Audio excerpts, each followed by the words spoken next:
ជ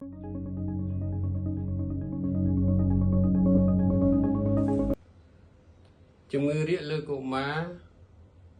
តាមទ្រឹស្ដីរបស់អង្គការសុខភាពពិភពលោកបានឲ្យនិយមន័យថាលុះត្រាតែកុមារបន្ទោបង់លាមកលើសពី3ដងក្នុងមួយថ្ងៃហើយលាមកមានសភាពរាវខុសពីធម្មតានិងបរិមាណតែ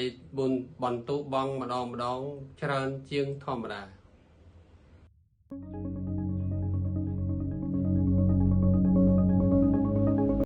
ជំងឺរាកមានមូលហេតុជាច្រើនអាចបណ្ដាលមកពីរោគឆ្លងនេះអាចបង្កដោយពពួកវីរុសបង្កដោយពពួកបាក់តេរីប៉ារ៉ាស៊ីតទី2អាចបង្កមកពីចំណីអាហារមិនមានអនាម័យឬទឹកខ្វះអនាម័យទី3អាចបង្កមកពីកុមារញ៉ាំភេសជ្ជៈដែលមានជាតិផ្អែមច្រើនពេកទី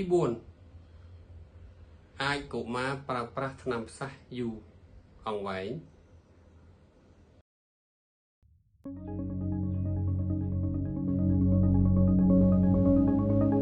តើសញ្ញាអ្វីខ្លះ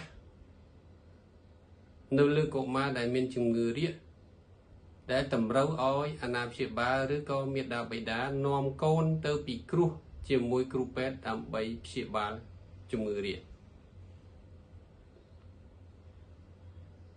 សញ្ញាទី1គឺសញ្ញាបាត់បង់ជាតិទឹក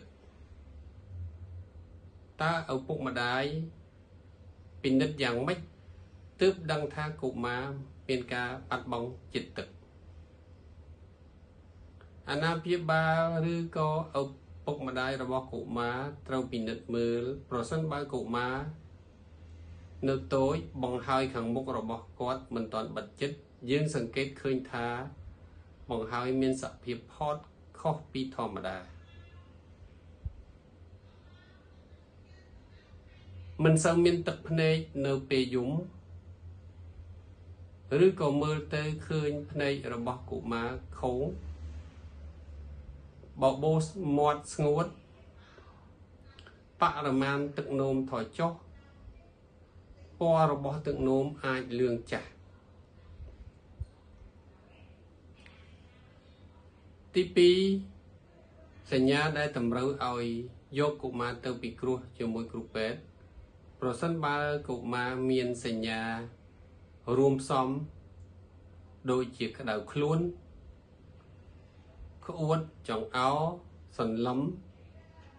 ឈឺពោះប៉ោងពោះលាមកមានសម្បោរមានឈាមសញ្ញាទី3ប្រសិនបើកុមារនៅតូចតិចជាង6ខែឬក៏កុមារដែលងាយនឹងមានផលវិបាក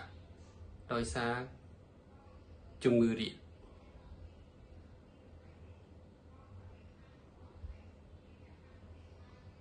សញ្ញាសំខាន់ចុងក្រោយគឺកុមារមិនបើមានសភាពសន្លឹម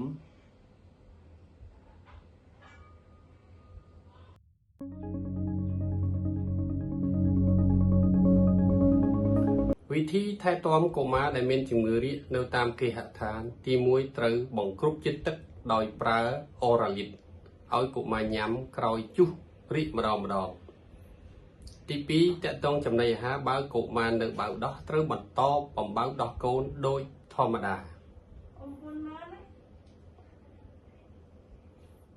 ចំណែកកុមារធំ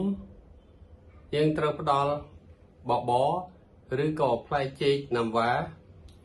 និងជៀសវាងអាហារឬភេសជ្ជៈដែលមានជាតិផ្អែមនិងអាហារខ្លាញ់ឬក៏ហឹរ